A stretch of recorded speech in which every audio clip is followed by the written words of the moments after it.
ಹರಿ ಓಂ ಶ್ರೀ ಗುರುಭ್ಯೋ ನಮಃ ಪರಮಗುರುಭ್ಯೋ ನಮಃ ಶ್ರೀಮದಾನಂದತೀರ್ಥ ಭಗವತ್ಪಾದಾಚಾರ್ಯ ಗುರುಭ್ಯೋ ನಮಃ ಹರಿ ಓಂ ನಾರಾಯಣಂ ಸುರಗುರುಂ ಜಗದೇಕನಾಥಂ ಭಕ್ತಪ್ರಿಯಂ ಸಕಲಲೋಕನಮಸ್ಕೃತಂ ಚ ತ್ರೈಗುಣ್ಯವರ್ಜಿತಮಜಂ ವಿಭುಮಧ್ಯಮೀಶಂ ವಂದೇ ಭವಘ್ನಂ ಅಮರಾಸುರಸಿದ್ಧವಂದ್ಯಂ ನಾರಾಯಣಾಯ ಪರಿಪೂರ್ಣಗುಣರ್ಣವಾಯ ವಿಶ್ವೋದಯಸ್ಥಿತಿಲಯೋನ್ನಿಯತಿಪ್ರದಾಯ ಜ್ಞಾನಪ್ರದಾಯ ವಿಬುಧಾಸುರಸೌಖ್ಯದುಃಖಸತ್ಕಾರಣಾಯ ವಿತತಾಯ ನಮೋ ನಮಸ್ತೆ. ಸರ್ವಮಂಗಲಮಾಂಗಲ್ಯೆ ಶಿವೆ ಸರ್ವಾರ್ಥಸಾಧಿಕೆ ಶರಣ್ಯೆ ತ್ರ್ಯಂಬಕೆ ಗೌರಿ ನಾರಾಯಣಿ ನಮೋಸ್ತುತೆ. ಧರ್ಮ ವಿಜ್ಞಾನ ವೈರಾಗ್ಯ ಪರಮೈಶ್ವರ್ಯಶಾಲಿನಃ ಆನಂದತೀರ್ಥ ಭಗವತ್ಪದಾನ್ ವಂದೇ ನಿರಂತರಂ. ನಮೋಸ್ತು ತಾತ್ವಿಕಾ ದೇವಾಃ ವಿಷ್ಣುಭಕ್ತಿಪರಾಯಣಾಃ ಧರ್ಮಮಾರ್ಗೇ ಪ್ರೇರಯಂತು ಭವಂತಃ ಸರ್ವ ಏವ ಹಿ. ಆನಂದತೀರ್ಥೋಪದಿಷ್ಟೋ ನಿಧಿರ್ನಾರಾಯಣಾಹ್ವಯಃ ಪ್ರದರ್ಶಿತೋ ಯೇನ ಸಮ್ಯಕ್ ಜಯತೀರ್ಥಂ ತಮಾಶ್ರಯೇ. ನೌಮಿನ್ಯಾಯ ಸುಧಾಧಿಕೃಜ್ಜಯ ಮುನೀನ್ ಶ್ರೀಪಾದರಾಟ್ಸನ್ಮಣೀನ್ವ್ಯಾಸಾರ್ಯಾನ್ ವಿವಿಧಾಗಮಾಬ್ಧಿವಿಹರಾನ್ ಶ್ರೀವಾದಿರಾಜಾನಪಿ ವಂದೇ ಹಂಸವರಾನ್ ರಘೂತ್ತಮ ಗುರುನ್ ವೈದಗ್ಧ್ಯವರಾಂ ನಿಧೀನ್ ಶ್ರೀ ಸತ್ಯವ್ರತ ರಾಘವೇಂದ್ರ ಮುನಿಪಾನ್ ಸದ್ಬೋಧ ಸಧ್ಯಾನಪಾನ್. ವಿದ್ಯಾಪೀಠ ವಿಧಾತಾರಂ ವಿದ್ಯಾವಾರಿಧಿ ಚಂದಿರಂ ವಿದ್ಯಾರ್ಥಿವತ್ಸಲಂ ವಂದೇ ಮಹಾಮಹಿಮ ಸದ್ಗುರುಮಾಪಾದಮೌಲಿ ಪರ್ಯಂತಂ. ಗುರುಣಾಮಾಕೃತಿಂ ಸ್ಮರೇತ್ಯೇನ ವಿಘ್ನಾಃ ಪ್ರಣಶ್ಯಂತಿ ಸಿದ್ಧ್ಯಂತಿ ಚ ಮನೋರಥಾಃ. ಶ್ರೀ ಗುರುಭ್ಯೋ ನಮೋ ನಮಃ ಹರಿ ಓಂ. ನಾರಾಯಣಂ ನಮಸ್ಕೃತ್ಯ ನರಂ ಚೈವ ನರೋತ್ತಮಂ ದೇವೀಂ ಸರಸ್ವತೀಂ ವ್ಯಾಸಂ ತತೋ ಜಯಂ ಉದೀರಯೇತ್. ಮಹತ್ವಾತ್ ಭಾರವತ್ವಾಚ್ಚ ಮಹಾಭಾರತಮುಚ್ಯತೆ. ನಿರುಕ್ತಮಸ್ಯ ಯೋ ವೇದ ಸರ್ವಪಾಪೈಃ ಪ್ರಮುಚ್ಯತೆ. ಕೃಷ್ಣದ್ವೈಪಾಯನಂ ವ್ಯಾಸಂ ವಿದ್ಧಿ ನಾರಾಯಣಂ ಪ್ರಭುಂ ಕೋಹ್ಯನ್ನಃ ಪುಂಡರೀಕಾಕ್ಷಾನ್ ಮಹಾಭಾರತ ಕೃದ್ಭವೇತ್. ವೇದೇ ರಾಮಾಯಣೇ ಚೈವ ಪುರಾಣೇ ಭಾರತೆ ತಥಾ ಆದಾವಂತೆ ಚ ಮಧ್ಯೆ ಚ ವಿಷ್ಣುಃ ಸರ್ವತ್ರ ಗೀಯತೆ. ನಮೋ ಭಗವತೆ ತಸ್ಮೈ ವ್ಯಾಸಾಯ ಅಮಿತ ತೇಜಸೆ ಯಸ್ಯ ಪ್ರಸಾದಾದ್ ವಕ್ಷ್ಯಾಮಿ ನಾರಾಯಣ ಕಥಾಮಿಮಾಂ. ಸ್ವಸ್ತ್ಯಸ್ತು ಅಶೇಷ ಸನ್ಮಂಗಲಾನಿ ಭವಂತು. ಧರ್ಮರಾಜ ಶ್ರೀಕೃಷ್ಣ ಪರಮಾತ್ಮನಿಗೆ ಬಹಳ ಅದ್ಭುತ ರೀತಿಯಿಂದ ಹೇಳ್ತಾನೆ. ಪ್ರಿಯಶ್ಚ ಪ್ರಿಯಕಾಮಶ್ಚ ಗತಿಜ್ಞ ಸರ್ವಕರ್ಮಣ ಕೋಹಿ ಕೃಷ್ಣಾಸ್ತಿ ನಸ್ತ್ವಾದೃಕ್ ಸರ್ವನಿಶ್ಚಯವಿತ್ಸಹೃತ. ನಿತ್ಯದೊಳಗೂ ನಾವು ದೇವರೊಟ್ಟಿಗೆ ಈ ಒಂದು ಚಿಂತನೆಯನ್ನು ಮಾಡುವುದು, ಈ ಭಾವನೆಯನ್ನು ಹಂಚಿಕೊಳ್ಳುವುದು, ಈ ನಿಟ್ಟಿನೊಳಗೆ ಗಟ್ಟಿಯಾದ ವಿಶ್ವಾಸವನ್ನು ಮಾಡುವುದು ಇದು ಅತ್ಯಂತ ಅನಿವಾರ್ಯವಾಗಿದೆ. ಯಾಕೆ? ನಮಗೆ ಅತ್ಯಂತ ಪ್ರಿಯತಮನಾದವನು ದೇವ, ನಮಗೆ ಪ್ರೀತಿಯನ್ನೇ ಬಯಸುವವನು ದೇವ. ನಮಗೆ ಪ್ರಿಯ ಹೌದು, ತಾನು ನಮಗೆ ಪ್ರೀತಿಯನ್ನೇ ಬಯಸ್ತಾನೆ, ಒಳ್ಳೆಯದನ್ನೇ ಬಯಸ್ತಾನೆ. ಪ್ರಿಯಶ್ಚ ಪ್ರಿಯಕಾಮಶ್ಚ ಸರ್ವಕರ್ಮಣಾಂ ಗತಿಜ್ಞ. ಎಲ್ಲ ಕರ್ಮಗಳು, ಮಾಡುವ ಸಕಲ ಸತ್ಕರ್ಮಗಳು ದುಷ್ಕರ್ಮಗಳು, ಅದರ ಕೊನೆ ಫಲವೇನಿದೆ ಅದನ್ನು ದೇವರು ತಿಳಿದುಕೊಂಡಿದ್ದಾನೆ. ಹಾಗಾಗಿ ಅವನಿಗೆ ಶರಣು ಹೋದರೆ ಒಳ್ಳೆ ಕರ್ಮಗಳನ್ನೇ ಮಾಡಿಸ್ತಾರೆ. ಕೋಹಿ ಕೃಷ್ಣಾಸ್ತಿ ನಸ್ತ್ವಾದೃಕ್ ಸರ್ವ ನಿಶ್ಚಯ ವಿತ್ಸಹೃತ. ಎಲ್ಲದರ ನಿಶ್ಚಯ ಜ್ಞಾನವಿದೆ. ನನಗೆ ಅತ್ಯಂತ ಪ್ರಿಯನಾದವನು ನೀನು ಬಿಟ್ಟು ಇನ್ಯಾರಿದ್ದಾರೆ ಕೃಷ್ಣ. ಎಷ್ಟು ಸುಂದರವಾದ ಪ್ರಾರ್ಥನೆ ಇದೆ, ಪುಟ್ಟ ಪ್ರಾರ್ಥನೆ, ಇದರಲ್ಲಿ ಆಳ ತುಂಬಿ ಇದೆ, ಅಗಾಧವಾದ ಪ್ರಾರ್ಥನೆ ಇದೆ. ಪ್ರೇಮ ಉಕ್ಕಿ ಹರಿಯತ್ತೆ, ವಿಶ್ವಾಸ ಗಟ್ಟಿಯಾಗಿ ನಿಲ್ಲತ್ತೆ. ಎಲ್ಲ ಈ ಒಂದು ಶ್ಲೋಕದೊಳಗೆ ಸೇರಿಕೊಂಡಿದೆ. ಬಹಳ ಅದ್ಭುತವಾದದ್ದು. ಏವ ಮುಕ್ತ, ಈ ರೀತಿಯಾಗಿ ಧರ್ಮರಾಜ ಹೇಳಿದಾಗ ಶ್ರೀಕೃಷ್ಣ ಪರಮಾತ್ಮ ಹೇಳ್ತಾನೆ, ಇಬ್ಬರಿಗಾಗಿಯೂ ಒಳಿತು ಬಯಸುವವನು ನಾನು. ಶ್ರೀಕೃಷ್ಣ ಪರಮಾತ್ಮನ ಅದ್ಭುತವಾದ ಬುದ್ಧಿವಂತಿಕೆ, ಪ್ರಚಂಡವಾದ ರಾಜನೀತಿ ಇಲ್ಲಿ ನಾವು ನೋಡಲಿಕ್ಕೆ ಸಿಗತ್ತೆ. ಕೃಷ್ಣ ಪರಮಾತ್ಮ ಹೇಳುವುದೇನೋ, ಇಬ್ಬರಿಗೂ ಕೂಡ ನಾನು ಹೋಗ್ತೇನೆ, ನಿಮಗೂ ಒಳ್ಳೆಯದಾಗಬೇಕು, ಅವರಿಗೂ ಒಳ್ಳೆಯದಾಗಬೇಕು. ಶಮಂ ತತ್ರ ಲಭೇಯಂ ಚೇದ್ ಯುಷ್ಮದರ್ಥಾಪಹಾಯನ್ ಅಹಾಪಯನ್. ಆದ್ರೆ ಒಂದು, ನಿಮ್ಮ ಇಷ್ಟಾರ್ಥಕ್ಕೆ ತೊಂದರೆ ಬಾರದ ಹಾಗೆ ಶಾಂತಿ ಆಗುವುದಾಗಿತ್ತು, ನಾನು ಒಪ್ಪಿಕೊಂಡು ಬರ್ತೇನೆ. ಇಬ್ಬರೂ ನನಗೆ ಬೇಕು, ಇದು ಕೃಷ್ಣನ ಅಜೆಂಡಾ.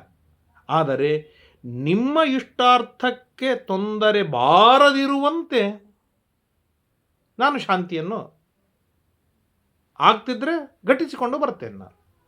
ಅಂದರೆ ಇಲ್ಲಿ ಕೃಷ್ಣ ಪರಮಾತ್ಮ ಎಷ್ಟು ಸುಂದರವಾಗಿ ಹೇಳ್ತಾನಂದರೆ, ಇಡೀ ಜಗತ್ತು ನನಗೆ ಬೇಕು, ಆದರೆ ನನ್ನ ಭಕ್ತರ ಇಷ್ಟಾರ್ಥಕ್ಕಾಗಿ ನಾನು ಏನು ಮಾಡಲಿಕ್ಕೂ ನಾನು ಸಿದ್ಧ. ಇದು ಶ್ರೀಕೃಷ್ಣ ಪರಮಾತ್ಮನ ಅಜೆಂಡಾ. ಅಂದರೆ ಇದರಿಂದ ನಾವು ಭಕ್ತಿ ಮಾಡಬೇಕು ಮಾಡಬಾರದು, ದೇವರ ಆರಾಧನೆ, ದೇವರ ಪೂಜೆ, ದೇವರ ಅಂತಃಕರಣ, ದೇವರಲ್ಲಿ ವಿಶ್ವಾಸ, ಭರವಸೆ ಇತ್ಯಾದಿ ಇತ್ಯಾದಿಗಳೆಲ್ಲವೂ ನಾವು ರೂಢಿಸಿಕೊಳ್ಬೇಕು ಬೇಡೋ ಎನ್ನುವುದನ್ನು ಕೂಡ ಕೃಷ್ಣ ಪರಮಾತ್ಮ ಇಂಡೈರೆಕ್ಟಾಗಿ ತಿಳಿಸಿಕೊಡ್ತಾ ಇದ್ದಾರೆ. ಏನು, ನಿಮ್ಮ ಇಷ್ಟಾರ್ಥಕ್ಕೆ ತೊಂದರೆ ಬಾರದ ಹಾಗೆ ಶಾಂತಿ ಘಟಿಸ್ತಾ ಇತ್ತು ಅಂತಂದರೆ ನನ್ನ ದೊಡ್ಡದಾಗಿರ್ತಕ್ಕಂಥ ಪುಣ್ಯ ಇವತ್ತು ಫಲಕಾರಿಯಾಗಿದೆ ಎಂಬುದಾಗಿ ನಾನು ಭಾವಿಸ್ತೇನೆ. ಯಾರಿಗೂ ಮೃತ್ಯುಪಾಶ ಹತ್ತಿರವೂ ಬಾರದಿರೋ ಹಾಗೆ ನಾನು ನೋಡಿಕೊಳ್ತೇನೆ. ಎಲ್ಲರ ಮೃತ್ಯುಪಾಶದಿಂದಲೂ ನಾನು ದೂರ ಮಾಡಿಬಿಡ್ತೇನೆ. ಆದರೆ ಒಂದೇ ಅಜೆಂಡಾ, ಏನು, ನಿಮ್ಮ ಇಷ್ಟಾರ್ಥಕ್ಕೆ ಅನುವಾಗಿದ್ದರೆ ಮಾತ್ರ. ಹೇಳ್ತಾರಲ್ಲ, ಈಗ ಒಂದು ಸಣ್ಣ ಸ್ಟಾರ್ ಹಾಕಿರ್ತಾರಲ್ಲ ಹಾಗೆ. ಅಂದರೆ ಕೃಷ್ಣ ಹೇಳ್ತಾ ಇದ್ದಾನೆ, ಇಬ್ಬರೂ ನನಗೆ ಬೇಕಾದವರು, ಶಾಂತಿ ಬಹಳ ಮುಖ್ಯ. ಶಾಂತಿ ಆಯಿತು ಅಂತಾದರೆ ನನ್ನ ಸಾವಿರ ಸಾವಿರ ಜನ್ಮದ ಪುಣ್ಯ ಫಲ ಇದು ಲಭಿಸಿದೆ ಎಂದರ್ಥ. ಯಾರಿಗೂ ಕೂಡ ಮೃತ್ಯು ಹತ್ತಿರ ಬಾರದಿರುವ ಹಾಗೆ ನಾನು ನೋಡಿಕೊಳ್ತೇನೆ, ಎಲ್ಲರನ್ನೂ ಮೃತ್ಯುಪಾಶದಿಂದ ಗೆಲ್ಲಿಸ್ಕೊಂಬರ್ತೇನೆ. ಆದರೆ ಕಂಡೀಷನ್ ಅಪ್ಲೈ ಏನು, ನಿಮ್ಮ ಇಷ್ಟಾರ್ಥಕ್ಕೆ ಅನುಕೂಲವಾಗಿದ್ರೆ ಎಲ್ಲೇದ್ರೂ ಯುದ್ಧವಾಗೋದು ನಿಶ್ಚಿತ ಅನ್ನೋದನ್ನು ನೀವು ತಿಳ್ಕೊಳ್ರಿ ಅಂತ ಹೇಳ್ಬಿಡ್ತಾನೆ. ಮುಂದೆ ಆರ್ಗ್ಯುಮೆಂಟ್ ಮಾಡ್ತಾನೆ, ಪ್ರತಿಪಾದನೆಯನ್ನು ಮಾಡ್ತಾನೆ. ಪಾಂಡವಾನ್ ಧರ್ತರಾಷ್ಟ್ರಾಂಚ ಸರ್ವಾಂಚ ಪೃಥ್ವಿ ಮಿಮಾಂ. ಪಾಂಡವರೂ ಬದುಕ್ತಾರೆ, ಕೌರವರು ಬದುಕ್ತಾರೆ, ಸಮಗ್ರವಾದ ಪೃಥ್ವಿ 18 ಅಕ್ಷೋಹಿಣಿ ಸೈನ್ಯ ಕ್ಷೇಮವಾಗಿ ಇರುತ್ತೆ. ಇಷ್ಟು ಹೇಳಿದಾಗ ಯುಧಿಷ್ಠಿರ ಮಾತಾಡ್ತಾನೆ, ಕೃಷ್ಣ, ನೀನು ಸಂಧಾನಕ್ಕೆ ಹೋಗ್ತೀನಿ ಅಂತಂದು ಸರ್ವಥಾ ನನಗೆ ಒಪ್ಪಿಗೆ ಇಲ್ಲ, ನೀ ಹೋಗೋ ಹಾಗಿಲ್ಲ. ಕೃಷ್ಣ ಅಂದ, ಯಾಕೆ, ನಾನ್ಯಾಕೆ ಬೇಡ ಅಂತ. ಕೃಷ್ಣ ಅಂದ್ರೆ ಹೇಳ್ತಾನೆ, ಸುಯೋಧನ ಸೂಕ್ತಮಪಿ ನ ಕರಿಷ್ಯತಿ ದೇವಚಃ. ನೀನು ಹೇಳಿದ ಮಾತನ್ನು ಅತ್ಯಲ್ಪವೂ ಕೂಡ ದುರ್ಯೋಧನ ದುಷ್ಟ ಕೇಳುವುದಿಲ್ಲ. ಅಲ್ಲಿ ಹೋದ ಮೇಲೆ, ನೀನು ಹೋದ ಮೇಲೆ ನಿನಗೆ ಅವಮಾನವಾಗುವುದು ನಾನು ಸಹನೆ ಮಾಡುವುದಿಲ್ಲ. ಅಲ್ಲಿ ನಿನಗೆ ತೊಂದರೆಯಾಗಿ, ಅಲ್ಲಿ ನಿನಗೆ ಅವಮಾನವಾಗಿ ಅದ್ಭುತವಾದ ದ್ರವ್ಯ ಬರ್ತಿತ್ತು ಅಂತಾದರೆ ನನಗೆ ಬೇಡ, ದೇವತ್ವ ಬರ್ತಿದ್ರೆ ನನಗೆ ಬೇಡ, ಅದ್ಭುತವಾದ ಸುಖ ಬರ್ತಿತ್ತು ಅಂತಂದ್ರೆ ಸುಖ ಬೇಕಾಗಿಲ್ಲ. ನಜ ಸರ್ವಾಮರೈಶ್ವರ್ಯಂ, ಎಲ್ಲ ದೇವತೆಗಳಿಗೂ ಒಡೆತನ, ಇಂದ್ರ ಪದವಿ ಬರ್ತಿತ್ತು ಅಂತಂದ್ರೆ ಬೇಕಾಗಿಲ್ಲ ನನಗೆ.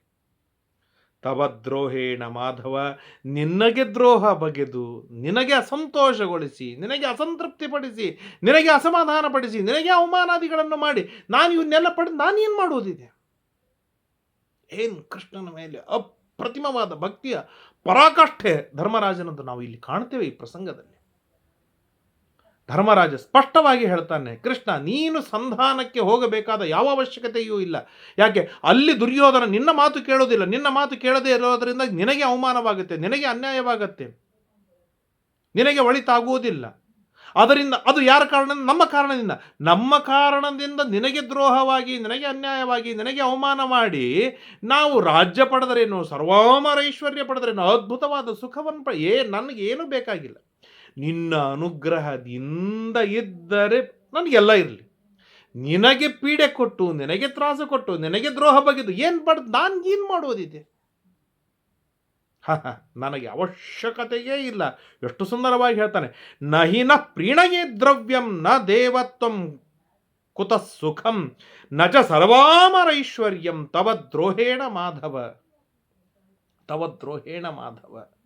ನಿನಗೆ ದ್ರೋಹ ಮಾಡಿ ಅಮರೈಶ್ವರ್ಯವೂ ಬೇಡ, ಸುಖವೂ ಬೇಡ, ದೇವತಾ ಪದವಿ ಬೇಡ, ಯಾವ ದ್ರವ್ಯವೂ ನನಗೆ ಬೇಕಿಲ್ಲ, ನನಗೆ ಅವಶ್ಯಕತೆ ಇಲ್ಲ. ಭಗವಾನ್ ವಾಚ. ಹಾಗೆ ಕೃಷ್ಣ ಹೇಳ್ತಾನೆ, ಜಾನಾಮ್ಯೇತಾಂ ಮಹಾರಾಜ ಧಾರ್ತರಾಷ್ಟ್ರಸ್ಯ ಪಾಪತಾಂ ಧರ್ಮರಾಜ, ಧರ್ಮಣ್ಣ ನನಗೆಲ್ಲ ಗೊತ್ತು. ಆ ದುರ್ಯೋಧನಾದಿಗಳು ಎಷ್ಟು ನಿಕೃಷ್ಟರಿದ್ದಾರೆ, ನೀಚರಿದ್ದಾರೆ ಎಲ್ಲ ನನಗೆ ಗೊತ್ತು ಅಂತ ತಿಳಿದು ನಾನು ಹೋಗದೇ ಇದ್ದರೆ ಪಾಂಡವರಿಗೆ ಯುದ್ಧವೇ ಬೇಕಾಗಿತ್ತು, ಸಂಧಿ ಬೇಕಾಗಿದ್ದಿಲ್ಲ, ಶಾಂತಿ ಬೇಕಾಗಿದ್ದಿಲ್ಲ ಎನ್ನುವುದು ಹೊರಗೆ ಗೊತ್ತಾಗತ್ತೆ. ಅರ್ಥಾತ್ ಹೊರಗೆ ಪ್ರಚಾರಕ್ಕೆ ಬರ್ತದೆ. ಅದರಿಂದ ಹಿರಿಯರಿಂದ, ಗುರುಗಳಿಂದ ನಮ್ಮ ಮೇಲೆ ಬಟ್ಟು ಮಾಡಬೇಕಾದ ಪ್ರಸಂಗ ಬರುತ್ತೆ. ಪಾಂಡವರು ಸಂಧಾನಕ್ಕೆ ಕಳಿಸಿದ್ರೆ ಏನು ಗಂಟು ಹೋಗೋದಿತ್ತು ಅಂತ ಹೇಳಿ. ಹಾಗಾಗಿ ಯಾರಿಂದಲೂ ನಾವು ವಾಚ್ಯರಾಗೋದು ಬೇಡ, ಯಾರಿಂದಲೂ ನಾವು ವಾಚ್ಯರಾಗೋದು ಬೇಡ. ನಮ್ಮ ಕರ್ತವ್ಯಗಳೇನಿದೆ ನಾವು ಚೆನ್ನಾಗಿ ಪರಿಪಾಲನೆಯನ್ನು ಮಾಡೋಣ. ಅದಕ್ಕೆ ವಿರುದ್ಧವಾಗಿ ನಡೆದರೆ ಯುದ್ಧ ಆಗೋದು ನಿಶ್ಚಿತ. ಕ್ರುದ್ಧಸ್ಯ, ಇಷ್ಟು ಮೀರಿ ಧರ್ಮರಾಜ ನಿನಗೇನಾದರೂ ಸಂಶಯವ ನನಗೆ ಅವಮಾನ ಮಾಡಿದ್ರೆ ಅವರು ಬದುಕ್ತಾರೆ ಅಂತ ಹೇಳಿ, ಕ್ರುದ್ಧಸ್ಯ ಸಂಯುಗೆ ಸ್ಥಾತಂ ಸಿಂಹಸ್ಯೇವೇತೆರೆ ಮೃಗಾಹ, ಸಿಟ್ಟಿಗೆ ಬಂದ ಸಿಂಹದ ಮುಂದೆ ಒಂದು ಮೃಗ ನಿಂದಿರ್ಲಿಕ್ಕೆ ಸಾಧ್ಯವಾ? ಹಾಗೆ ನಾನು ಸಿಟ್ಟು ಬಂದರೆ ನನ್ನ ಮುಂದೆ ಈ ದುರ್ಯೋಧನಾದಿಗಳು ಎಲ್ಲಿ ನಿಲ್ತಾರೆ? ಅಥಚೇತ್ತೇ ಪ್ರವರ್ತೇರನ್ ಮೈ ಕಿಂಚಿತ್ ಅಸಾಂಪ್ರತಂ ನಿರ್ದಹೇಯಂ, ನನಗೆ ಅತ್ಯಲ್ಪ ಅಸಾಂಪ್ರತವಾದದ್ದು, ನನಗೆ ಸಮ್ಮತವಾಗದೇ ಇರುವುದಂತಹದ್ದು ಅತ್ಯಲ್ಪ ಅಲ್ಲಿ ಘಟಿಸಿದರೂ ಕೂಡ ಆ ಎಲ್ಲ ದುರ್ಯೋಧನಾದಿಗಳನ್ನು ಸುಟ್ಟು ಹಾಕಿಬಿಡ್ತೇನೆ ನಾನು. ಏನು ತಿಳಿದೀಯ ನನಗೆ? ನಿರ್ದಹೇಯಂ ಕುರುನ್ ಸರ್ವಾನ್ ಇತಿಮೇ ಧೀಯತೆ ಮತಿ, ಇದು ನಾನು ನಿಶ್ಚಯವನ್ನು ಮಾಡಿಕೊಂಡೇ ನಾನು ಹೊರಟಿದ್ದೇನೆ. ದುರ್ಯೋಧನಾದಿಗಳ ಬಗ್ಗೆ ಗೊತ್ತಿಲ್ಲದೆ ಹೊರಟಿಲ್ಲ. ಅಲ್ಲಿ ಅವಮಾನ ಆಗತ್ತೆ, ಆದರೆ ಅವಮಾನ ಮಾಡಿದರೆ ಮಾತ್ರ ಅವರನ್ನು ಉಳಿಸುವುದಿಲ್ಲ. ನಾನು ಸಂಹಾರವನ್ನು ಮಾಡಿ ಹಾಕ್ತೇನೆ. ಆದರೆ ನನ್ನ ಮುಖ್ಯ ಅಜೆಂಡ ಏನು? ಏನಾದರಾಗಲಿ ಅರ್ಥಪ್ರಾಪ್ತಿ ಕದಾಚಿತ್ ಸ್ಯಾದ್ ಅಂತತೋ ವಾಪ್ಯ ವಾಚ್ಯತ. ಒಂದೋ ನಾವು ಸಂಧಾನಕ್ಕೆ ಹೋಗೋದರಿಂದ ಸಂಧಿಯಾಗಿ ಅರ್ಧ ರಾಜ್ಯ ನಮಗೆ ಸಿಕ್ಕಿತ್ತು, ನಮಗೆ ಲಾಭವಾಗಿ ಬಿಟ್ಟು. ಸಂಧಿ ವಿಘಟಿತವಾಯಿತು ಅಂತಂದರೆ ಸಂಧಿಯನ್ನು ಹಾಳು ಮಾಡಿದವರು ಯಾರು? ಶಾಂತಿಯನ್ನು ಹಾಳು ಮಾಡಿದವರು ಯಾರು? ದುರ್ಯೋಧನಾದಿಗಳು. ಎಲ್ಲ ಜಗತ್ತು ಅವರಿಗೆ ಪಟ್ಟು ಮಾಡ್ತಾರೆ ಹೊರತು ನಮ್ಮನ್ನು ಯಾರು ತೋರಿಸೋದಿಲ್ಲ. ಕೃಷ್ಣ ಬಂದ 5 ಗ್ರಾಮಗಳನ್ನು ಕೇಳಿದ, ದುರ್ಯೋಧನಾದಿಗಳು ಕೊಡಲಿಲ್ಲ, ಯುದ್ಧವಾಯಿತು ಅಂತ ಆಗತ್ತೆ. ಅವ್ರು ಬರಲೇ ಇಲ್ಲ, ಪಾಂಡವರು ಕೇಳಲೇ ಇಲ್ಲ, ಆದ್ದರಿಂದ ಯುದ್ಧವಾಯಿತು ಅಂತೇಳಿ ನಮ್ಮ ಕಡೆಗೆ ಬಟ್ಟು ಮಾಡೋದು ಯಾರು ಮಾಡೋದು ಬೇಡ. ಅವಶ್ಯಕತೆ ಇಲ್ಲ ನನಗೆ, ಅದರ ವಿಚಾರವೂ ನನಗಿಲ್ಲ. ಆದರೆ ನಾವು ಹೋಗೋದು ಕ್ಷೇಮ, ನಾನು ಹೋಗ್ತೇನೆ ಅಂತ ಹೇಳಿದಾಗ ಯುಧಿಷ್ಠಿರ ಹೇಳ್ತಾನೆ, ಯತ್ತುಭ್ಯಂ ರೋಚತೆ ಕೃಷ್ಣ ಸ್ವಸ್ತಿ ಪ್ರಾಪ್ನುಹಿ ಕೌರವಾನ್. ಧರ್ಮರಾಜ ವಿಚಾರ ಮಾಡಿದ, ಎಲ್ಲ ಕೃಷ್ಣ ಹೇಳಿದ್ದು ಸರಿಯಾಗಿಯೇ ಇದೆ. ಆದ್ದರಿಂದಾಗಿ ಕೃಷ್ಣ, ನಿನ್ನ ಮನಸ್ಸೇ ಅಲ್ಟಿಮೇಟ್, ನಿನ್ನ ಇಚ್ಛೆ, ನಿನ್ನ ಸಂಕಲ್ಪವೇ ಕೊನೆಯದು, ಸತ್ಯ ಸಂಕಲ್ಪ ಅಲ್ವೇ ನೀನು. ಹಾಗಾಗಿ ನಿನ್ನ ಮನಸ್ಸಿಗೆ ಯಾವುದು ಸರಿ ಅನಿಸುತ್ತೆ ಅದನ್ನೇ ನೀನು ಮಾಡು. ನಿನ್ನ ಮನಸ್ಸಿಗೆ ವಿರುದ್ಧವಾಗಿ ನನ್ನ ಮನಸ್ಸಿಗೆ ಸರಿ ಅನಿಸಿದ್ದು ಯಾವುದು ನೀನು ಮಾಡಬೇಕಾದ ಅವಶ್ಯಕತೆ ಇಲ್ಲ, ಮಾಡುವುದು ಇಲ್ಲ, ಅದು ಆಗುವುದೂ ಇಲ್ಲ. ಆದರೆ ನಿನ್ನ ಮನಸ್ಸಿಗೆ ಸರಿ ಏನಿದೆ ಅದು ಮಾಡೋದು, ಅದು ಹಾಗೇ ಆಗತ್ತೆ. ಅದನ್ನು ಮಾಡೋದು ಕ್ಷೇಮ, ನನಗೂ ಕ್ಷೇಮ, ಜಗತ್ತಿಗೂ ಒಳಿತಾಗತ್ತೆ. ಕೃತಾರ್ಥಂ ಸ್ವಸ್ತಿಮಂತಂ ತ್ವಾಂ ದ್ರಕ್ಷಾಮಿ ಪುನರಾಗತಂ. ಆದರೆ ಒಂದು ಅಪೇಕ್ಷೆ ಇದೆ, ಆ ಕೌರವರ ಬಳಿ ಹೋಗಿ ತಿರುಗಿ ನೀನು ಸುಖವಾಗಿ ಬಂದದ್ದು ನಾನು ನೋಡಬೇಕು. ಯಾಕೆ ನೀನು ನನ್ನವ ಕೃಷ್ಣ, ನಿನಗೆ ಸ್ವಲ್ಪವೂ ಸಮಸ್ಯೆ ಆಗುವುದನ್ನು ನಾನು ಸಹನೆ ಮಾಡಲಿಕ್ಕೆ ಸಾಧ್ಯವಿಲ್ಲ, ನಾನು ಸಹನೆ ಮಾಡುವುದಿಲ್ಲ. ಯಥಾ ಸರ್ವೇ ಸುಮನಸಃ ಸಹಸ್ಯಾಮ ಸುತೇಚ ಸಹ ಭ್ರಾತಾ ಚಾಸಿ, ನನಗೆ ತಮ್ಮ ನೀನು, ಸಖಾ ಚಾಸಿ, ನನಗೆ ಗೆಳೆಯ, ಆತ್ಮೀಯ, ಅಂತರಂಗದ ಅವಿಜ್ಞಾತ ಸಖ ನೀನು. ಹೇಗೆ ಅರ್ಜುನನಿಗೆ ಗೆಳೆಯನು ಹಾಗೆ ನನಗೂ ಅಷ್ಟೇ ಆತ್ಮೀಯ, ಅವಿಜ್ಞಾತ ಸಖ ಅಲ್ಲವೇ ಕೃಷ್ಣ? ಸೌಹೃದೇನ ಅವಿಶಂಕ್ಯೋಸಿ ಸ್ವಸ್ತಿ ಪ್ರಾಪ್ನುಹಿ ಭೂತಯೇ. ನಮಗೆ ಒಳಿತಾಗೋದಕ್ಕಾಗಿ ನೀನು ಸಂಧಿಗೆ ಹೋಗುವಂತ ನಾನು ಹೇಳೋದಿಲ್ಲ, ಜಗತ್ತಿಗೆ ಒಳಿತಾಗೋದಕ್ಕಾಗಿ ನೀನು ಸಂಧಿಗೆ ಹೋಗು ಕೃಷ್ಣ, ಅವಶ್ಯವಾಗಿ ಹೋಗು ನೀನು.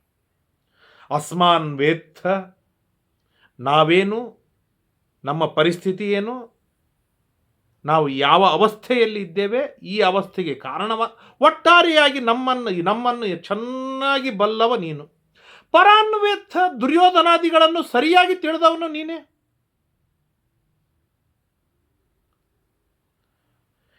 ಏನು ಮಾತಾಡಬೇಕು ಅಂತ ಅನ್ನೋದನ್ನು ನಾನು ನಿನಗೆ ಹೇಳಿಕೊಡ್ಬೇಕಾ ಕೃಷ್ಣ? ಅದೂ ನಿನಗೆ ಗೊತ್ತು, ನೀನು ಸರ್ವಜ್ಞನಾಗಿದ್ದೀಯ. ಆದರೆ ಒಂದು ನಾನು ಹೇಳೋದು, ಯದ್ ಯಸ್ಮದ್ಹಿತಂ ಕೃಷ್ಣ ತತ್ತದ್ವಾಚ್ಯ ಸುಯೋಧನ. ನಮಗೆ ಏನು ಹಿತವಾಗಿದೆ ಅದನ್ನೇ ಸುಯೋಧನ ಹೇಳಿಸಿಕೊಳ್ಳಬೇಕು.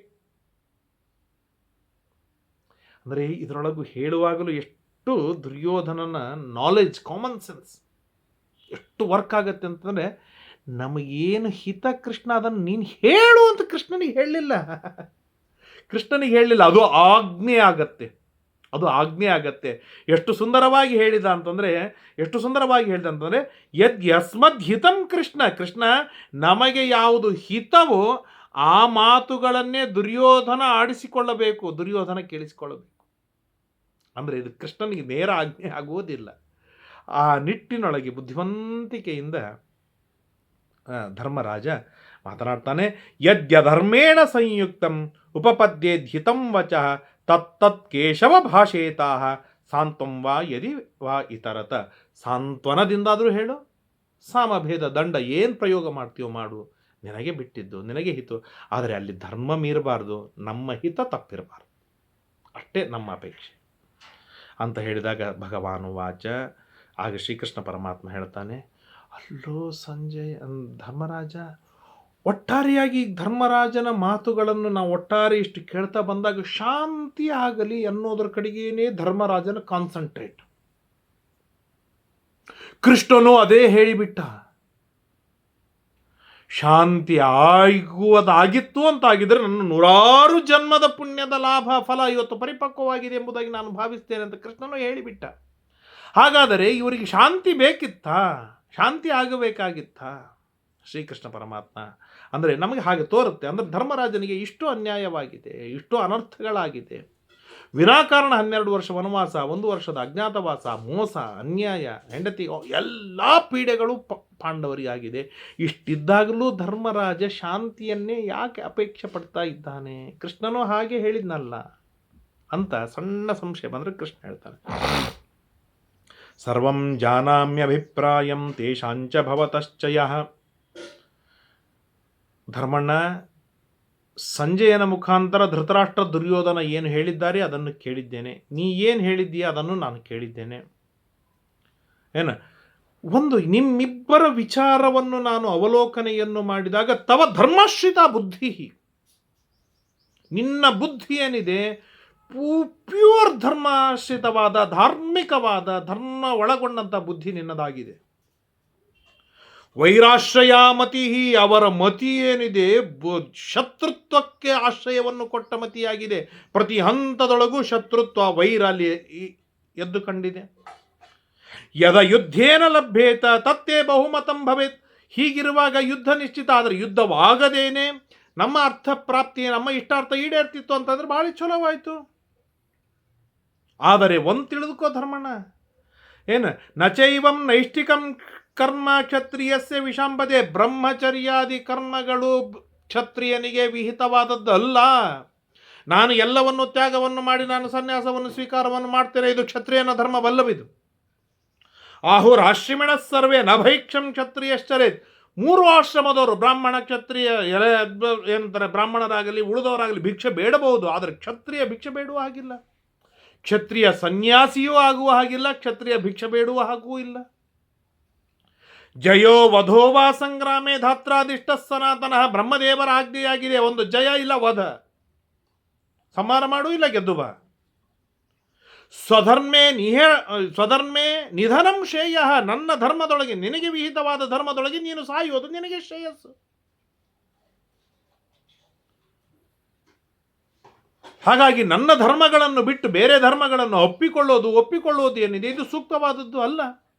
ಆದ್ದರಿಂದಾಗಿ ನೀನು ಕ್ಷತ್ರಿಯ, ನಿನಗೆ ಜಯ ವಧ ಎರಡೇ ವಿಹಿತವಾದದ್ದು. ಭೈಕ್ಷಚರ್ಯವಾಗಲಿ ಸನ್ಯಾಸವಾಗಲಿ ನಿನಗೆ ವಿಹಿತವಾದದ್ದಲ್ಲ, ನೀನು ಮಾಡಬೇಕಾದ ಅವಶ್ಯಕತೆ ಇಲ್ಲ. ವಿಕ್ರಮಸ್ವ ಮಹಾಬಾಹೋ ಜಹಿ ಶತ್ರುನ್ ಪರಂತಪ. ನಿನ್ನ ಪರಾಕ್ರಮವಿದೆ, ಗಟ್ಟಿಯಾದ ನಿಶ್ಚಯವನ್ನು ಮಾಡಿಕೋ, ಯುದ್ಧ ಮಾಡು, ಎಲ್ಲ ಶತ್ರುಗಳನ್ನು ಸಂಹಾರವನ್ನು ಮಾಡು, ಗಟ್ಟಿಯಾಗಿ ಧರ್ಮವನ್ನು ಸ್ಥಾಪನೆಯನ್ನು ಮಾಡು. ಅತಿಗೃದ್ಧಾ, ಭಾರೀ ಆಸೆ ಬುರುಕರಿದ್ದಾರೆ. ಕೃತ ಸ್ನೇಹ ದೀರ್ಘಕಾಲಂ ಸಹೋಷಿತ, ಭಾರಿ ಗೆಳೆತನವನ್ನು ಮಾಡಿದ್ದೀಯ ನೀನು, ದೀರ್ಘಕಾಲದವರೆಗೆ ಅವರ ಜೊತೆಗೆ ಇದ್ದೀಯ, ಅವರ ಜೊತೆಗೆ ಮೈತ್ರಿಯನ್ನು ಸಂಪಾದನೆಯನ್ನು ಮಾಡಿಕೊಂಡಿದ್ದೀಯ. ಆದರೆ ಇದು ನಿನಗೆ ಯೋಗ್ಯವಾದದ್ದಲ್ಲ. ನೀನು ಇಷ್ಟು ಮಾಡಿದಾಗಲೂ ಕೂಡ ಅವರಿಂದ ನಿನಗೇನಪ್ಪ ಫಲ ಸಿಕ್ಕಿತು?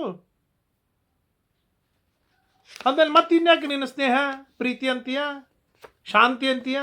ಅವಶ್ಯಕತೆ ಇಲ್ಲ, ಅವಶ್ಯಕತೆ ಇಲ್ಲ. ಕೃಷ್ಣ ಪರಮಾತ್ಮ ತನ್ನ ಅಜೆಂಡಾ ಗಟ್ಟಿ ಮಾಡ್ತಾ ಇದ್ದಾನೆ. ದಾನಶೀಲಂ, ನೀನು ದಾನಶೀಲ, ನೀನು ಮೃದು ದಾಂತ ಇಂದ್ರಿಯ ನಿಗ್ರಹವುಳ್ಳವನು. ಧರ್ಮಶೀಲಂ ಅನುವ್ರತಂ, ಧರ್ಮಶೀಲನಾಗಿದ್ದೀಯಾ, ಎಲ್ಲ ವ್ರತಗಳನ್ನು ಪರಿಪಾಲನೆಯನ್ನು ಮಾಡಿದ್ಯಾ. ಎಂತಹ ನಿನ್ನನ್ನು ಕೆಟ್ಟ ಉಪಾಧಿಯಿಂದ, ಮೋಸದಿಂದ, ದ್ಯೂತದೊಳಗೆ ಮೋಸವನ್ನು ಮಾಡಿದ್ರಲ್ಲವೇ?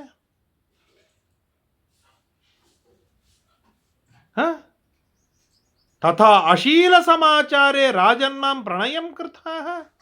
ಏನು ಶೀಲವೇ ಇಲ್ಲದೆ ಇರುವಂತಹ ನೃಶಂಸನ ಜೊತೆಗೆ ಪ್ರೀತಿ ಯಾಕೋ ನಿನಗೆ? ಯಾಕೆ ಪ್ರೀತಿ ನಿನಗೆ? ಅಂತ ಪರಿಪ್ರಣಯ ಯಾಕೆ ಹುಟ್ಟಿಕೊಳ್ಳುತ್ತೆ?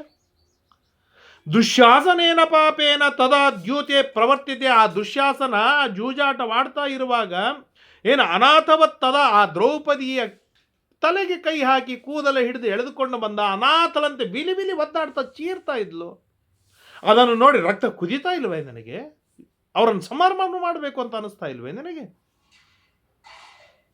ಭೀಷ್ಮ ದ್ರೋಣ ಪ್ರಮುಖತಃ ಭೀಷ್ಮಾಚಾರ್ಯ, ದ್ರೋಣಾಚಾರ್ಯ, ವಿದುರ ಮೊದಲಾದವರು ಎದುರಿಗೆ ಇದ್ದಾಗ ಗೌಹು ಗೌಹು ಎಂಬುದಾಗಿ ನಿಮಗೆ ಕರೆದರು. ಅದರಿಂದ ನಿನಗೇನು ಪೀಡೆ ಆಗಿಲ್ವಾ?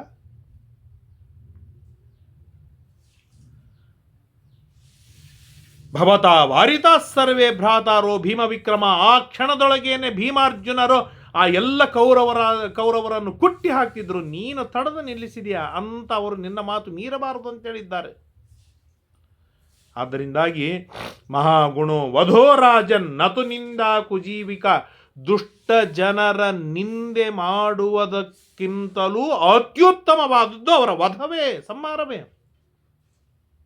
ಆದ್ದರಿಂದಾಗಿ ಎಂದಿಗೂ ಕೂಡ ದುಷ್ಟ ಜನರನ್ನು ನಾನು ಬೈತೇನೆ ಸಾಕು ಅಂತ ನೀನು ತಿಳಿಯಲಿಕ್ಕೆ ಹೋಗಬೇಡ. ಮಹಾಗುಣೋ ವಧೋ ರಾಜನ್ ನತು ನಿಂದಾ ಕುಜೀವಿಕ. ಅವರಿಗೆ ನಿಂದೆ ಶೋಭಿಸುವುದೇ ಇಲ್ಲ. ಅದು ನಿಂದೆ ಅವರಿಗೆ ನಮಗೆ ವಿಹಿತವಾದ ಧರ್ಮವೇ ಅಲ್ಲ. ದುಷ್ಟರಾದ ಜೀವರಿಗೆ ನಿಂದೆ ಮಾಡುವುದು ನಮಗೆ ವಿಹಿತವಾದಲ್ಲ, ವಧವೇ ವಿಹಿತವಾದದ್ದಲ್ಲವೇ? ತದೈವ ನಿಹತೋ ರಾಜನ್ಯದೈವ ನಿರಪತ್ರಕಃ ವಧ್ಯ ಸರ್ಪ ಇವಾನಾದ್ಯ ಸರ್ವಲೋಕಸ್ಯ ದುರ್ಮತಿ. ಹಾವು ಎಷ್ಟು ಹಿಂಸೆಯನ್ನು ಮಾಡಬಾರದು ಎಂಬುದಾಗಿದ್ದರೂ ಕೂಡ ವಿಷಸರ್ಪ ಬಂದಾಗ ಯಾರೂ ವಿಚಾರ ಮಾಡುವುದಿಲ್ಲ, ಹೇಗೆ ಸಂಹಾರ ಮಾಡ್ತಾರೆಯೋ ಹಾಗೆಯೇ ದುಷ್ಟರು ಬಂದಾಗ ಯಾವ ಶಾಂತಿ ಸಮೃದ್ಧಿ ಏನೂ ಇಲ್ಲ, ಅವರನ್ನು ಸಂಹಾರವನ್ನು ಮಾಡುವುದೇ, ಇದರಲ್ಲಿ ವಿಚಾರವೇ ಇಲ್ಲ. ಜಹ್ಯೇನಂ ತ್ವಮಿತ್ರಜ್ಞ ಮಾ ರಾಜನ್ ವಿಚಿಕಿತ್ಸತಃ. ವಿಚಾರವನ್ನೇ ಮಾಡ್ಲಿಕ್ಕೆ ಹೋಗಬೇಡ. ದುರ್ಯೋಧನಾದಿಗಳನ್ನು ಸಂಹಾರವನ್ನು ಮಾಡುವುದೇ ನಿನ್ನ ಅಜೆಂಡಾ. ಮತ್ತು ಸಂಧಾನಕ್ಕೆ ಯಾಕೆ ಹೋಗ್ತಿದ್ದಿ ಅಂತಂದರೆ ಜನರ ಸಂಶಯವನ್ನು ಪರಿಹಾರ ಮಾಡಬೇಕಾಗಿದೆ. ಅದಕ್ಕಾಗಿ ನಾನು ಸಂಧಾನಕ್ಕೆ ಹೋಗೋದು. ಧರ್ಮರಾಜನಿಗೆ ಎಷ್ಟು ಅನ್ಯಾಯವಾಗಿದೆ, ಎಷ್ಟು ಅನಾಚಾರವಾಗಿದೆ, ಎಷ್ಟು ಮೋಸವಾಗಿದೆ, ಎಷ್ಟು ಕಷ್ಟಪಟ್ಟಿದ್ದಾನೆ, ಅದನ್ನು ಜಗತ್ತಿಗೆ ಬಿಡಿ ಬಿಡಿಯಾಗಿ ತೋರಿಸಿಕೊಡಬೇಕಾಗಿದೆ ನಾನು. ಅದಕ್ಕಾಗಿ ನಾನು ಸಂಧಾನಕ್ಕೆ ಹೋಗ್ತಾ ಇರೋದು. ಇಷ್ಟು ಅನ್ಯಾಯಕ್ಕೆ ಒಳಗಾದ ಪಾಂಡವರು ಯುದ್ಧ ಮಾಡಿದ್ದು ಸರಿ ಎಂಬುದಾಗಿ ಸ್ಟ್ಯಾಂಡ್ ತಗೋಬೇಕಾಗಿದೆ, ಗಟ್ಟಿಯಾಗಿ ನಿರ್ಣಯವನ್ನು ಮಾಡಬೇಕಾಗಿದೆ.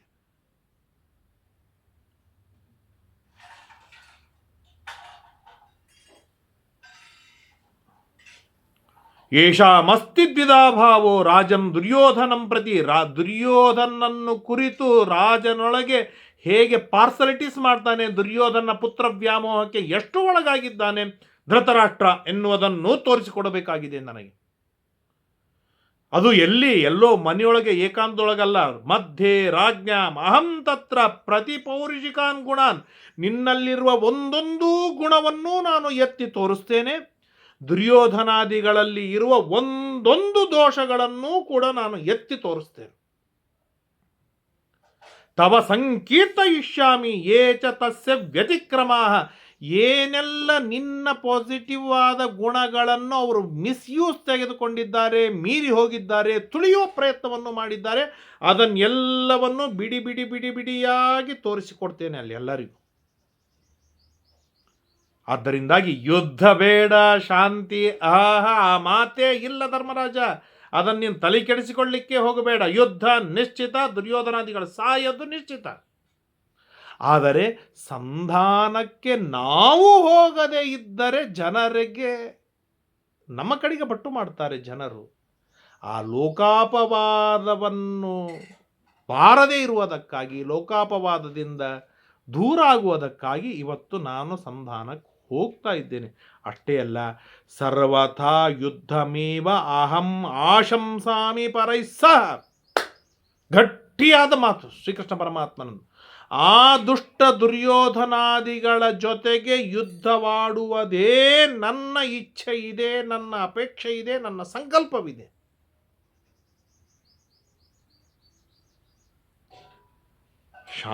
ಎಲ್ಲರೂ ನಮಗೆ ಬೇಕು, ಶಾಂತಿಯೂ ನಮಗೆ ಬೇಕು. ಆದರೆ ನನ್ನ ಭಕ್ತರಿಗೆ ತೊಂದರೆಯಾಗದಿರುವ ಹಾಗೆ ಆ ದುಷ್ಟರು ನಡೆದುಕೊಳ್ಳುತ್ತಿದ್ದರೆ ನೀವು ಬದುಕ್ತೀರಾ, ಅವರು ಬದುಕ್ತೀರಾ? ಅವ್ರು ನಡೆದುಕೊಳ್ಳುವುದಿಲ್ಲ, ಇದು ನಿಶ್ಚಿತ ಅಂದಮೇಲೆ ಅವ್ರು ಸಾಯ್ತಾರೆ, ಅದು ನಿಶ್ಚಿತ. ಅವ್ರು ಸಾಯ್ಬೇಕಂದ್ರೆ ಯುದ್ಧವಾಗುವುದು ನಿಶ್ಚಿತ. ಕೃಷ್ಣ ಪರಮಾತ್ಮ ಸ್ಪಷ್ಟವಾಗಿ ಹೇಳಿದ. ನಿಮಿತ್ತಾನಿ ಹಿ ಸರ್ವಾಣಿ ತಥಾ ಪ್ರಾದುರ್ಭವಂತಿ ಮೇ. ಇಂತಹ 100 ಕಾರಣಗಳಿವೆ, ಅವನ್ನೆಲ್ಲವನ್ನು ನಾನು ತೋರಿಸಿಕೊಡ್ತೇನೆ. ಆ ತರಹದ ನಿಮಿತ್ತಗಳು ನನ್ನ ಕಣ್ಣಿಗೆ ಕಾಣಿಸ್ತಾ ಇವೆ. ಶಕುನಗಳು, ಶುಭ ಅಶುಭ ಸೂಚಕಗಳು, ಯುದ್ಧವಾಗುವ, ಯುದ್ಧದಲ್ಲಿ ನೀವು ಗೆಲ್ಲುವ ಎಲ್ಲ ಸೂಚನೆಗಳು ಕೂಡ ನನ್ನ ಕಣ್ಣಿಗೆ ಕಾಣುತ್ತಿವೆ. ಆದ್ದರಿಂದಾಗಿ ನಾನು ಹೋಗ್ತೇನೆ, ಏನೂ ವಿಚಾರವಿಲ್ಲ. ದುರ್ಯೋಧನ ನನ್ನ ಮಾತು ಕೇಳುವುದಿಲ್ಲ, ಅಷ್ಟೇ ನಿಶ್ಚಿತ. ಯುದ್ಧ ನೀವು ಸಿದ್ಧರಾಗು, ಕೃಷ್ಣ ಸಂಧಾನ ಮಾಡ್ಕೊಂಬರ್ತಾನೆ, ಶಾಂತಿ ಆಗತ್ತೆ ಅಂತ ನೀವೇನು ಅಪೇಕ್ಷೆ ಪಡುವ ಅವಶ್ಯಕತೆ ಇಲ್ಲ. ನಿಮಗೆ ಅನ್ಯಾಯವಾಗಿದೆ, ನಿಮ್ಮ ಇಷ್ಟಾರ್ಥ ಈಡೇರಿಸೋದಕ್ಕಾಗಿ ಯುದ್ಧ ಆಗೋದು ಅದು ಅಷ್ಟೇ ನಿಶ್ಚಿತ, ಗಟ್ಟಿಯಾದದ್ದು. ಅದರಲ್ಲಿ 2 ಮಾತಿಲ್ಲ. ನಿಮ್ಮ ಗುಣಗಳೇನಿದೆ, ದುರ್ಯೋಧನಾದಿಗಳ ದೋಷವೇನಿದೆ, ಎಲ್ಲವನ್ನು ಎತ್ತಿ ತೋರಿಸಿಕೊಡಬೇಕಾಗಿದೆ. ಜಗತ್ತಿನ ಲೋಕಾಪವಾದ ನಮ್ಮ ಮೇಲೆ ಬರಬಾರದು, ದುರ್ಯೋಧನಾದಿಗಳ ಮೇಲೆ ಇರಲಿ ಅನ್ನೋದಕ್ಕಾಗಿ ನಾನು ಹೋಗ್ತಾ ಇದ್ದೇನೆ ಅಂತ ಹೇಳಿ ಕೃಷ್ಣ ಪರಮಾತ್ಮ ಸಿದ್ಧನಾಗ್ತಾ ಇದ್ದಾನೆ. ಆಗ ಭೀಮಸೇನ ದೇವರು ಮಾತನಾಡ್ತಾರೆ. ಭಾರೀ ಸುಂದರವಾಗಿ ಅಂದರೆ ಭೀಮಸೇನ ದೇವರು ಆ್ಯಕ್ಚುಲಿ ಇವತ್ತು ಏನು ಮಾತಾಡ್ತಾರೆ ಅಂತಂದರೆ, ಮಾಸ್ಮಯುದ್ಧೇನ ಭೀಷಯೇ ಕೃಷ್ಣ, ಯುದ್ಧದಿಂದ ನಾನು ಹೆದರುವುದಿಲ್ಲ. ಆದರೆ ಒಂದು ಮಾತು ಹೇಳ್ತೇನೆ, ಏನು ಅಮರ್ಷಿ ಜಾತ ಸಂಭ್ರಂಭ ಶೇಯದ್ವೇಷಿ ಮಹಾಮನಾಹ ನೋಗ್ರಂ ದುರ್ಯೋಧನೋ ವಾಚ್ಯ ಸಾಮ್ನೈವಂ ಸಮಾಚಾರ್ಯ. ಕೃಷ್ಣ, ಆ ದುರ್ಯೋಧನ ಮೇಲೆ ಸಿಟ್ಟು ಮಾಡ್ಕೊಳ್ಳಿಕ್ಕೆ ಹೋಗಬೇಡ, ಅವನು ಏನಾದರೂ ಮಾಡಲಿ, ಬಿಟ್ಬಿಡು. ಸಾಮದಿಂದಲೇನೇ ಮಾತಾಡು ನೀನು, ಭೇದನೆ ಬರುವುದು ಬೇಡ. ಸಾಮ ಭೇದ ದಂಡ 3ನೇದು ಅಲ್ಲಿ ತನಕ ಹೋಗೋದೇ ಬೇಡ. ಏನದ ಒಳ್ಳೆ ಸುಖವಾಗಿ ಮಾತನಾಡು, ಕೊಟ್ಬಿಡು ಅಂತೇಳಿ. ಕೊಡೋದಿಲ್ಲ ಅಂದ್ರೆ ಬಿಟ್ಟು ಬಂದ್ಬಿಡು ಅಷ್ಟೇ. ಯಾರು ಹೇಳ್ತಾ ಇದ್ದಾರೆ? ಭೀಮಸೇನ ದೇವರು ಹೇಳಲಿಕ್ಕೆ ಶುರು ಮಾಡಿದರು. ಪ್ರಕೃತ್ಯ ಪಾಪ ಸತ್ವಶ್ಚ ತುಲ್ಯಚೇತಶ್ಚ ದಸ್ಯುಭಿ ಐಶ್ವರ್ಯ ಮದಮತ್ತಶ್ಚ. ಐಶ್ವರ್ಯದ ಅಹಂಕಾರ ಅವನಲ್ಲಿ ಇದೆ. ಕೃತ ವೈರ, ಪಾಂಡವರ ಮೇಲೆ ಭಾರೀ ದ್ವೇಷವಿದೆ. ಅದೀರ್ಘದರ್ಶಿ, ಮುಂದಿನದು ತಿಳಿಯುವುದಿಲ್ಲ, ನಿಷ್ಠುರನಾಗಿದ್ದಾನೆ, ಕ್ರೂರ ಪರಾಕ್ರಮಿಯಾಗಿದ್ದಾನೆ. ದೀರ್ಘಮನ್ಯು, ಭಾರೀ ಸಿಟ್ಟಿದೆ ಅವನಲ್ಲಿ. ಪಾಪಾತ್ಮ, ನಿಕೃತಿ ಪ್ರಿಯ, ಮೋಸ ಮಾಡುವುದರೊಳಗೆ ಅವನಿಗೆ ಆನಂದವನ್ನು ಅನುಭವಿಸ್ತಾನೆ. ಮ್ರಿಯೇತಾಪಿ ನ ಭಜ್ಯೇತ, ಅವನು ಸತ್ರೂ ಕೂಡ ಅವನಿಗೇನು ತಿಳುವಳಿಕೆ ಬರುವುದಿಲ್ಲ. ಅವನಿಗೆ ತಾದೃಶೇನ, ಅಂಥವನ ಜೊತೆಗೆ ಯುದ್ಧವಾಡೋದಕ್ಕಿಂತಲೂ ಶ್ರಮ, ಇದು ಕ್ಷೇಮವಲ್ಲವೇ ಕೃಷ್ಣ? ಪರಮ ದುಷ್ಕರ. ನಮಗೆ ಒಪ್ಪಿಕೊಳ್ಳೋದು ತುಂಬ ಕಷ್ಟ, ನಿಶ್ಚಿತ, ಒಪ್ತೇನೆ. ಆದರೆ ಇಂತಹ ದುಷ್ಟರ ಜೊತೆಗೆ ಸಂಧಾನವೇ ಭಾಳ ಕ್ಷೇಮ ಅಲ್ಲ. ಅಲ್ಲಿ ಕಲ್ಲೋಗದ ಕೆಸರಾಗಿ ಸಿಡಿಸ್ಕೊಳ್ಬೇಕು ನಾನು. ಆದ್ದರಿಂದಾಗಿ ಕೃಷ್ಣ, ದುರ್ಯೋಧನ ಜೊತೆಗೆ ನಿಷ್ಠುರ ಮಾತೇ ಆಡ್ಲಿಕ್ಕೆ ಹೋಗಬೇಡ. ಅರ್ಧ ರಾಜ್ಯ ಕೊಡು ಅಂತ ಕೇಳು, ಇಲ್ಲ 5 ಊರು ಕೊಡು ಅಂತ ಕೇಳು, ಅದನ್ನು ಕೊಡುವುದಿಲ್ಲ ಅಂತಂದ್ರೆ ಆಯ್ತಪ್ಪ ಇರು ಅಂತೇಳಿ ಬಂದ್ಬಿಡು ಅಂತ ಹೇಳಿ ಭೀಮಸೇನ ದೇವರು ಮಾತಾಡ್ಲಿಕ್ಕೆ ಶುರು ಮಾಡಿದರು. ಕೃಷ್ಣ ಅಂದ, ಏನೋ ಭೀಮ ತಿರುಗಿ ಉಲ್ಟನೆ ಹೊಡೆದು ಬಿಡ್ನಲ್ಲ, ಭೀಮನ ನಂಬೇನೇ ಯುದ್ಧ ಗಟ್ಟಿ, ಭೀಮನೇ ಹೇಗೆ ಹೇಳಿಬಿಟ್ಟಲ್ಲ ಅಂತ ಹೇಳಿದಾಗ ಮುಂದೆ ಭೀಮಸೇನ ದೇವರು ಕೃಷ್ಣ ಮಾತಾಡ್ತಾರೆ. ಅದೇನಿದೆ ಬಹಳೇ ಅದ್ಭುತವಾದ್ದು. ನಾಳೆಯ ದಿನ ಕೇಳುವ ತಿಳಿಯುವ ಪ್ರಯತ್ನವನ್ನು ಮಾಡೋಣ. ಹರಯೇ ನಮಃ. ಶ್ರೀಕೃಷ್ಣಾರ್ಪಣಮಸ್ತು. ಯಸ್ ಸರ್ವಗುಣ ಸಂಪೂರ್ಣ ಸರ್ವದೋಷ ವಿವರ್ಜಿತ ಪ್ರಿಯತಾಂ ಪ್ರೀತಯೇ ಬಾಲಂ ವಿಷ್ಣುರ್ಮೇ ಪರಮಸ್ಸಹೃತ ಅನೇನ ಭಾವಿ ಯತ್ಪುಣ್ಯಂ ತದಾಪ್ನೋತು. ಕುರು ನಮಃ. ಶ್ರೀಕೃಷ್ಣಾರ್ಪಣಮಸ್ತು.